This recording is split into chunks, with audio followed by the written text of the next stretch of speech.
우리가 누군가를 만나면 또 사람들을 만나면 제일 먼저 하는 게 인사입니다. 여러분 어떤 인사를 하세요? 누구든지 만나든지 어디를 만나서 가서 누구를 만나게 되면 제일 먼저 하는 인사? 그렇죠. 안녕하세요. 안녕하세요. 제일 먼저 이렇게 인사합니다. 그 다음에 안녕하세요. 인사한 다음에 저는 이렇게 이야기할 때가 많거든요. 안녕하세요. 그 다음에 식사하셨습니까? 식사하셨습니다. 이렇게 하셨습니까? 이렇게 물어 경우가 많습니다. 우리나라를 보면 여러분 이 먹는 게 굉장히 중요한 나라예요.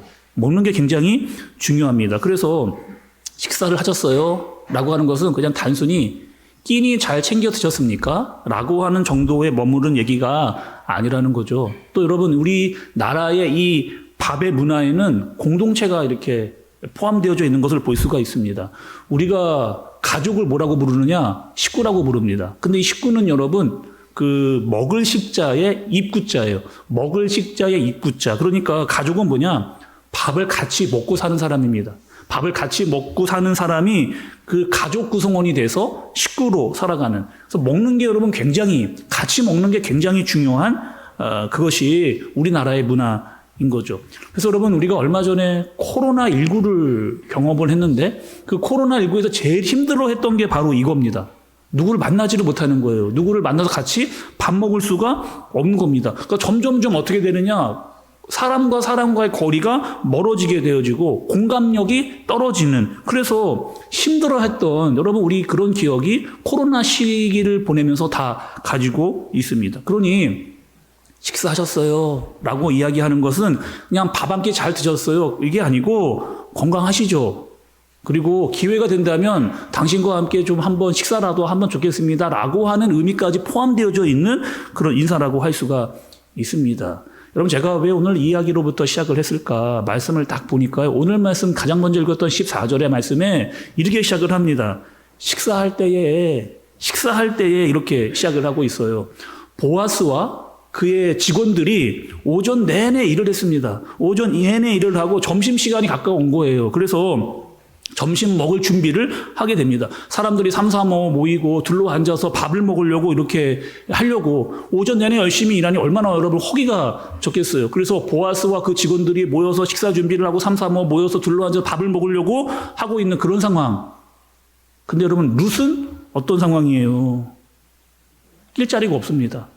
또 그 직원도 아니에요. 그래서 또 밥 먹는 거 이렇게 쳐다보기도 굉장히 민망합니다. 그래서 어떻게 했을까요? 더 열심히 이삭을 줍고 있는 룻의 모습이 그려집니다. 다들 맛있게 이렇게 밥을 먹으면서 오손도손 이야기하는데 그들의 이야기와 말소리와 이 냄새와 소리가 다 귀에 들려오는 거죠. 그때 누가 부르냐?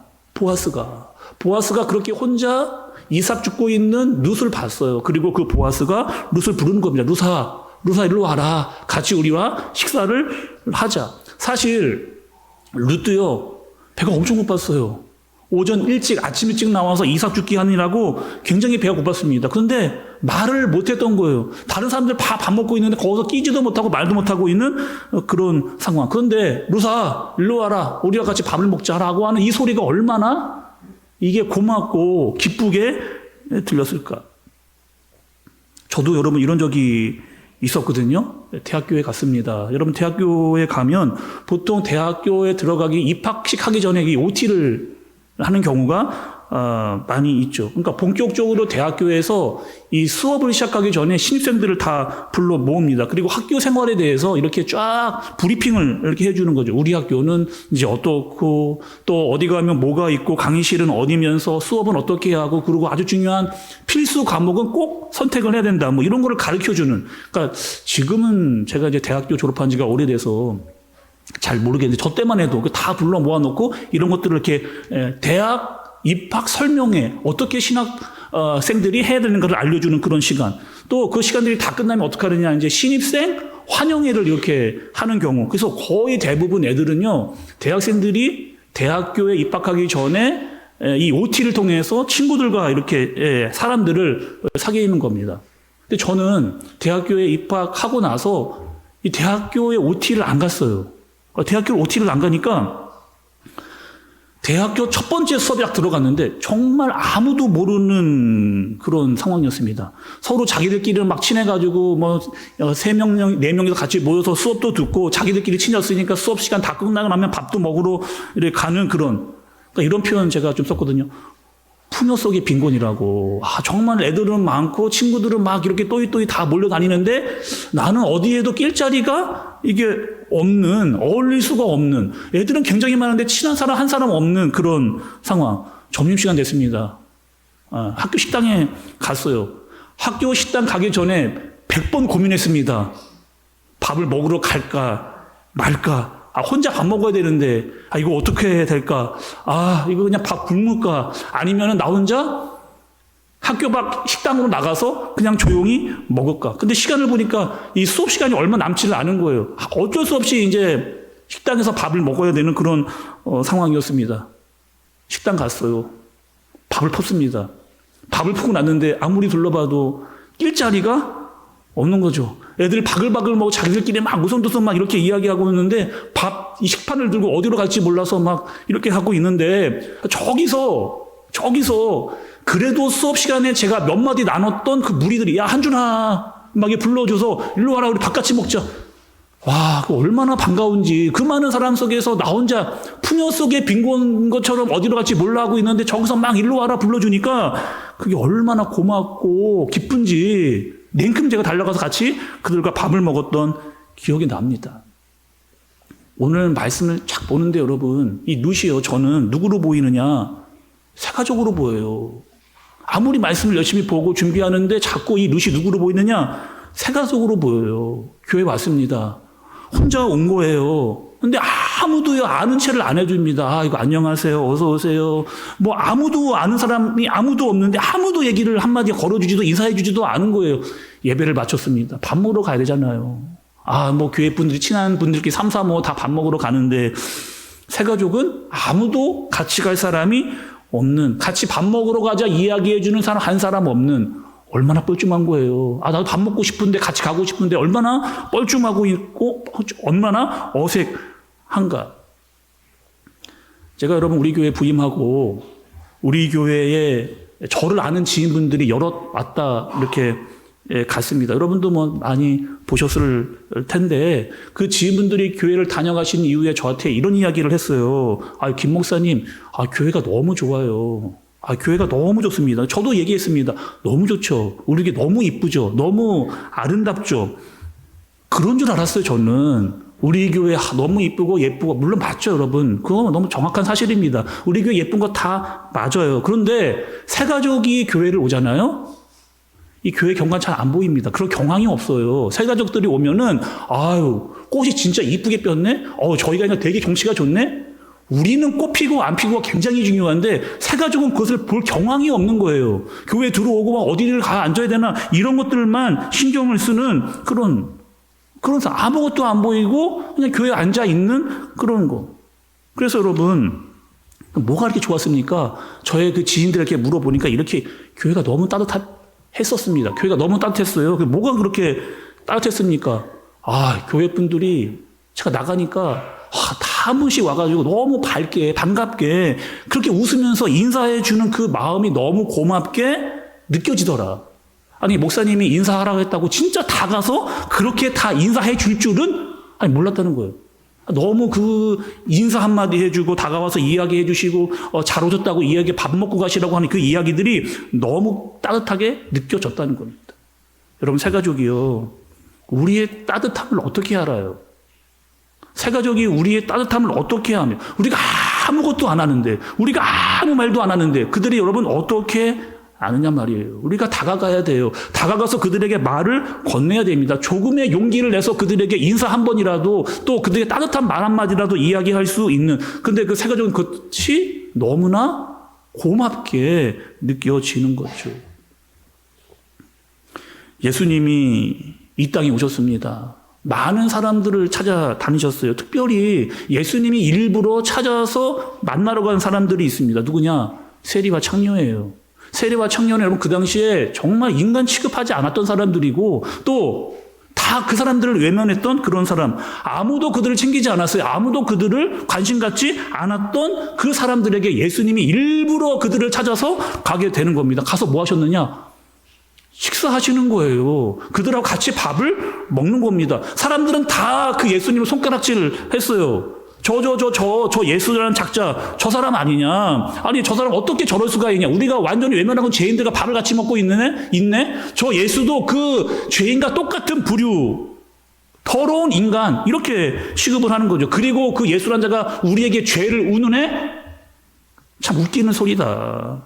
예수님이 이런 취급을 당하신 거죠. 여러분, 예수님이 어떻게 하시느냐? 예수님이 친히 세리와 청녀들을 찾아가시면서 예수님이 보여주시고 알려주고 싶은 마음이 있으셨어요. 그 세리와 청녀 누구도 관심 갖지 않고 다 외면한 사람들인데 그 사람들은 어떤 사람들이라는 거예요? 너희는 버림받지 않았다는 거예요. 너희는 우리 공동체 사람이라는 거예요. 너희도 우리와 다 같은 식구라는 것을 알려주는, 너희도 하나님의 멤버다라고 하는 사실을 예수님이 직접 찾아가 만나서 밥을 먹으면서 그들에게 느끼고 알고 깨달을 수 있도록 예수님이 그렇게 하신 겁니다. 예수님이 부활을 하셨어요. 부활하신 다음에 제일 먼저 하신 일이 뭐예요? 아니, 여러분, 예수님이 부활하시고 제일 먼저 하신 일이 뭐예요? 제자들을 찾아갔어요. 제자들 찾아가서 뭐 해주시는 거예요? 그 새벽에 예수님이 물고기를 구워가지고 그들에게 먹이시는 거예요. 밤새도록 먹지 못하고 배고픈 그 제자들을 먹이시는 그 일을 예수님이 하시는 거예요. 그들과 함께 밥을 잡수시는 겁니다. 여러분, 왜요? 왜? 그냥 배고프니까 그냥 먹여야 되니까 이 1차원적인 수준이 아니고 예수님이 그들에게 알려주고 싶은 게 있었어요. 그들과 함께 먹으면서 뭘 알려주고 싶었던 거예요? 우리는 다 뭐라는 거예요? 예수님이 부활해서 제일 먼저 그들에게 알려주고 싶었던 거는 뭐예요? 너희는 누구냐는 거예요. 우리는 다 한 공동체다라고 하는 사실을 알려주는 거예요. 앞으로는 내가 너희와 함께 있지 못할 텐데 너희는 다 하나가 되어라. 다 같이 마음을 같이 나누어라. 한 공동체로 사역해라. 힘들고 어려워도 같이 나의 증인으로, 힘들어도 주의를 위해서, 주의 나라를 위해 그 일을 감당해라. 라고 한 그 사실을 예수님이 그들에게 알려주셨던 거잖아요. 먹는 게 여기서 끝나지는 않습니다. 또 제가 말씀을 쫙 보니까 여러분, 초대교회에도 이런 모습이 똑같이 나와요. 초대교회에도. 사도행전 2장 46절과 47절의 말씀입니다. 보시죠, 여러분. 날마다 마음을 같이하여 성전에 모이기를 힘쓰고 집에서 떡을 떼며 기쁨과 순전한 마음으로 음식을 먹고 하나님을 찬미하며 온 백성에게 친송을 받으니 주께서 구원받은 사람을 날마다 더하게 하시니라. 이렇게 얘기합니다. 초대교회 사람은 어떻게 했어요? 집과 교회에서 모이기를 힘썼습니다. 같이 예배했어요. 교제했어요. 서로의 필요를 채웠어요. 그리고 함께 무엇이냐? 같이 떡을 떼는 겁니다. 함께 식사를 나누는 거예요. 그냥 배고픔만 채우는 게 아니에요. 이들은 여기서 마음을 나누고 예수 그리스도를 위해 살자라고 같이 마음을 모으고 식구가 되고 초대교회 초대 멤버가 그렇게 되는, 얼마나 감사하고 기쁜 일들이 이 초대교회에서 일어나고 있었는가.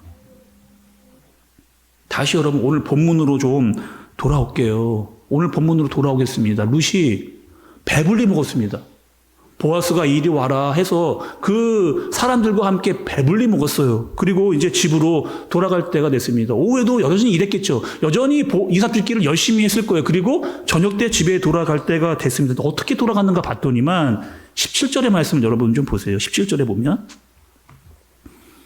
룻이 밭에서 저녁까지 줍고 그 주운 것을 보니 보리가 한 에바쯤 되는지라. 룻이 밭에서 저녁까지 줍고 그 주운 것을 보니 보리가 한 에바쯤 되는지라.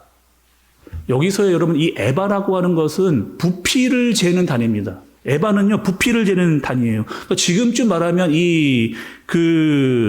한 바구니 두 바구니 이런 의미고요. 또 우리식으로 표현하면 한 말 두 말.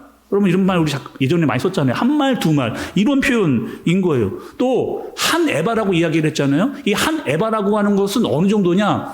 보통 22리터에서 23리터 되는 그런 양이에요. 감이 잘 안 오시죠?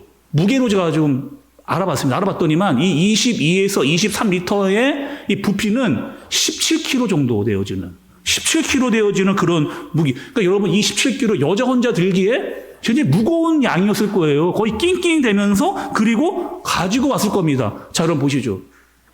룻은 시어머니 어머니를 자기와 어머니를 먹기 위해서 단 하루의 끼니를 구하려고 나갔습니다. 돌아올 때는요. 17kg의 식량을 가지고 돌아오는 하루 먹을 것을 걱정하며 나갔는데 한 달을 둘이 충분히 먹을 수 있는 양을 갖고 돌아온 거예요. 아니 시어머니도 이 나오미도 깜짝 놀랐습니다. 여러분 19절의 말씀을 좀 보세요. 19절 첫 구절의 처음 부분의 말씀을 좀 보겠습니다. 시어머니가 그에게 이르되 오늘 어디서 주었느냐? 어디서 일을 하였느냐? 이렇게 물어보는 거예요. 아니 나오미가 딱 봤습니다. 룻이 가져온 그 보리 양을 본 거예요. 처음에 보니까 야 이거 어디서 주었니? 라고 봤는데 이거는 그냥 주워서 가져올 양이 아닌 거예요. 그래서 이 시어머니가 어떻게 얘야 이거 어디서 이거는 주워온 게 아니고 어디서 일했니? 어디서 일을 해서 이만큼 가지고 왔니? 이렇게 지금 대묻고 있는 거예요. 처음에는 어디서 주웠느냐? 이렇게 이야기했다가 이 어머니가 아니 이거는 이 주운 양이 아니고 일해서 가져올 수밖에 없는 그런 양이네. 이렇게 다시 반문해서 물어보는 거죠. 보아스가요. 룻을 챙겼어요. 직원들에게 이미 말해뒀습니다. 룻에게 많은 양을 가져갈 수 있도록 도움을 주라. 더 많이 곡식을 일부러 흘리라는 거예요. 더 많이 가져갈 수 있도록. 단 룻이 그 마음에 자존심이 상하지 않게끔 룻이 모르게 많은 양을 찾아갈 수 있도록 그렇게 해라라고 보아스가 이미 그렇게 이야기를 해준 겁니다. 우리가 그럼 보아스에 대해서 말씀을 여러 차례 들었지만 성경에 보면 이 보아스라고 하는 말이요 28번 나옵니다. 성경에 총 이 보아스가 28번이 나와요. 근데 이 28번 중에 26번은 룻기에서 말하는 보아스입니다. 다시 여러분, 이 성경에 이 보아스라고 하는 말이 28번 나오는데 그 중에 26번은 지금 룻기에서 보고 있는 이 보아스를 지칭하고 있어요. 근데 단 2번은 어떻게 이야기하느냐? 열왕기의 상과 역대하에 보면 이 보아스에 대한 내용이 나오는데 이렇게 이야기합니다. 역대하를 좀 보겠습니다. 역대하 3장 17절. 우리 같이 한번 읽어보도록 하겠습니다. 시작.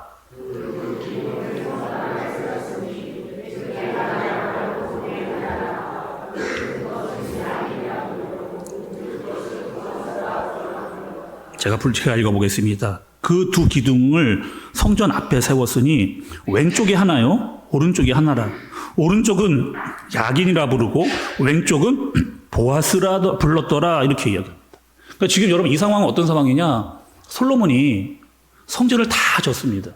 너무 아름답게 성전을 다 지은 거예요. 그리고 그 성전에 두 기둥을 세웁니다. 근데 그 기둥을 세웠는데 한쪽은 야긴이라고 하는 이름을 그 기둥에 붙여준 거예요. 근데 그 야긴이라고 하는 그 이름의 뜻이 있습니다. 그가 세우셨다는 뜻이에요. 야긴은 그가 세우셨다. 한 기둥 그렇게 세웠습니다. 또 한 기둥이 있잖아요. 그 기둥은 무엇이냐? 보아스라고 이야기했어요. 근데 그 보아스는 그분에게 능력이 있다는 뜻입니다. 그러니까 그분이 세우시고 그분이 능력이 있다. 이것을 성전 기둥으로 세운 거죠.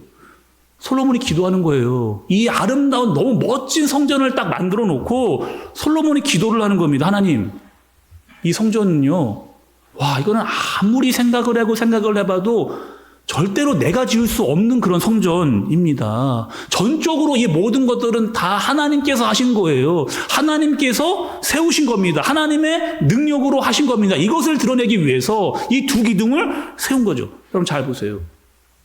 솔로몬이 지금 기도를 하면서 그 보아스라고 하는 이름을 지었는데 그 보아스는 지금 사람을 지칭하는 게 아닙니다. 솔로몬이 하고 있는 이 보아스는 사람을 지칭하는 게 아니에요. 그리고 이 보아스는 누구냐? 성전을 세우시고 성전을 능력으로 이끌으시는 분이다. 그분께 지금 감사한 마음으로 기도를 올리면서 그 보아스라고 하는 표현을 쓰고 있는 거죠. 오늘 말씀을 여러분 제가 똑같이 우리에게 적용을 시켜볼게요. 여러분, 이 땅에 있는 모든 교회들, 또 우리 교회도 마찬가지예요. 이 교회는 누가 세우신 겁니까? 이 교회는 누가 능력으로 이끌어 가시는 거예요? 이 교회의 머리는 누굽니까? 예수 그리스도예요. 예수 그리스도가 그 모든 것들을 다 하셨습니다. 그분이 세우시고 그분이 능력이 있어 그분이 교회를 이끌어 가시는 분이 우리의 교회의 머리이신 예수 그리스도인 거예요. 룻은 누구예요, 여러분? 모함 여인입니다. 이방인이에요. 하나님의 헤세드를 받을 수 없는, 전혀 자격이 없는 그런 사람이에요. 우리 공동체에 들어올 수 없는 그런 사람. 그런데 그 룻에게 하나님의 헤세드가 지금 임하고 있는 일이 일어나고 있는 거죠. 룻과 나오미 텅 빈 인생으로 돌아왔습니다. 하루하루를 어떻게 살아야 될지를 걱정하면서 그렇게 살아야 될 인생으로 돌아왔어요. 근데 그들에게 먹을 것을 채워주시는 분이 있습니다.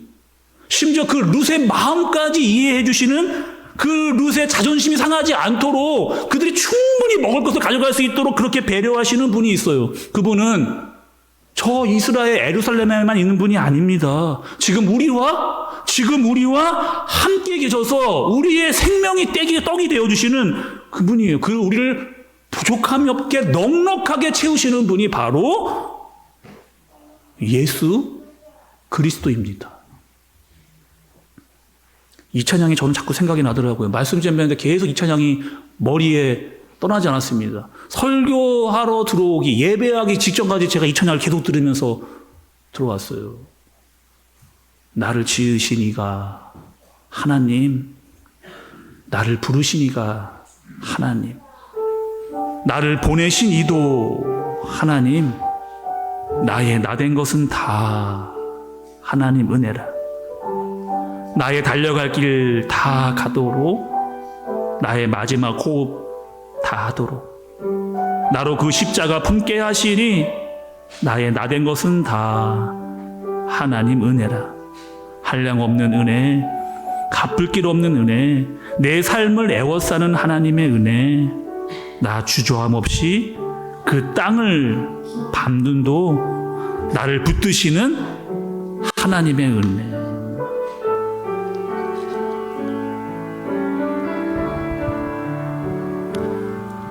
나를 지으신 이가 하나님, 나를 부르신 이가 하나님, 나를 보내신 이도 하나님, 나의 나된 것은 다 하나님 은혜라. 달려갈 길 다 가도록 나의 마지막 모습 다 하도록 나로 그 십자가 은게 하시리. 나의 나된 것은 다 하나님, 나를 지으신 이가 하나님, 나를 지으신 이가 하나님, 나를 부르신 이가 하나님, 나를 보내신 이도 하나님, 나의 나된 것은 다 하나님 은혜라. 달려갈 길 다 가도록 나의 마지막 호흡 다 하도록 나를 그 십자가 품게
한량없는 은혜, 한량없는 은혜, 갚을 게 없는 은혜, 내 삶을 내고 사는 하나님의 은혜, 나 주저함 없이 그 강을 밟음로 나를 붙드시는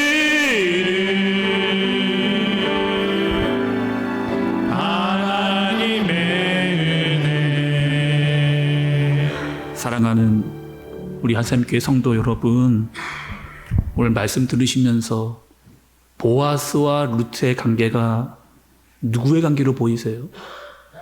보아스가 룻을 먼저 불러준 겁니다. 한 오매를 채워줬어요. 넉넉하고 풍성하게 먹을 수 있을 만큼을 채워줬습니다. 예수님이 나를 먼저 찾아오셨어요. 그분이 나의 이름을 먼저 불러주셨습니다. 그분이 먼저 나에게 손을 내밀어 주셨어요. 다가와 주신 겁니다. 그럼 우리 어떻게 살아야 돼요? 사랑받고만 사는 겁니까? 사랑받은 자가 사랑할 수 있는 거예요. 긍휼히 여김을 받은 자가 긍휼을 베풀 수 있는 겁니다. 하나님의 헤세드를 경험한 자가 하나님의 헤세드를 전할 수 있는 거예요. 여러분, 더 이상 나에게 누군가 다가와 주기를 바라지 말고 이제 여러분 우리가 먼저 그들에게 다가가야 됩니다. 먼저 손 내밀어야 돼요. 그들에게 먼저 말을 걸어야 됩니다. 제가 오늘 말씀을 마치면서 여러분과 저에게, 우리 교회에게 묻겠습니다. 여러분, 우리 교회는 이 하나님의 헤세드가 흐르고 있는가? 우리 교회에는 이 하나님의 헤세드가 흐르고 있는가? 내가 놓치고 있는 분은 있지 않은가? 나와 한 번도 말해보지 않은 분들이 있는가? 나와 관심 없다고 그냥 말도 않고 이야기도 하지 않는 분들도 있는가? 새가족이 왔는데 난 단 한 번도 그들에게 인사하지 않고 있는가? 예수님이 우리에게 찾아오신 겁니다. 내가 아직 죄인 되었을 때, 내가 아직 죄인 되었을 때, 나에게 아무것도 없었을 때, 이방인이었던 나에게 그분이 먼저 다가와 내 이름을 부르고 나를 채워주시고 사랑한다 이야기해 주시고 그 사랑과 은혜와 긍휼을 받은 자가 다 저와 여러분인 거죠. 여러분, 베풀어 주세요. 여러분, 나누어 주세요. 하나님의 은혜와 그 사랑과 긍휼을 용기 있게 다가가 손 내밀 수 있는 저와 여러분들 되어지시길 예수님의 이름으로 축복합니다. 오늘 들은 말씀을 기억하면서 여러분 기도하겠습니다. 여러분, 우리 교회는 어떤 교회예요? 하나님의 은혜를 경험한 교회입니다. 여전히 하나님의 헤세드가 흐르는 교회예요. 우리 교회는 하나님을 아버지로 모시고 예수 그리스도가 머리인 교회입니다. 믿음과 소망이 날마다 자라나는 그런 교회고 서로를 돌아보는 그런 교회예요. 새로 오신 분들도 소홀히 대하지 않는 그런 교회입니다. 먼저 다가가고 먼저 인사하고 같이 식사하고 내가 받은 그 은혜, 내가 받은 그 사랑, 내가 받은 그 긍휼, 하나님 전하는 자 되게 해 주옵소서. 내게 그 용기 있는 마음을 주옵소서. 손 내밀게 해 주옵소서. 그런 주님의 은혜와 헤세드가 가득 임하는 우리 교회 되게 하여 주옵소서. 우리 함께 마음을 모아서 기도하도록 하겠습니다.